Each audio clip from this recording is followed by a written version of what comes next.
Hi friends, welcome to one more mini vlog. ఈరోజు recipe quick and ఈజీగా అయిపోయే egg poha చేద్దాం రండి. ఈరోజు హాస్పిటల్కి వెళ్ళాను ఫ్రెండ్స్.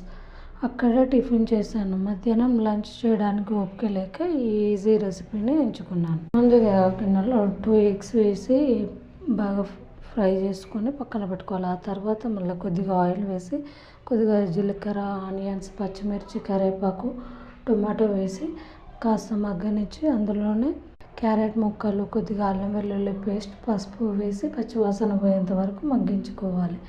ఆ తర్వాత ముందుగా కడిగి పెట్టుకున్న పోహాని అందులో వేసి కొద్దిగా కారం, ఉప్పు, ధనియా పొడి, ముందుగా మనం ఫ్రై చేసి పెట్టుకున్న ఎగ్ వేసి బాగా కలుపుకుంటే వేడి వేడి ఎగ్ పోహా రెడీ.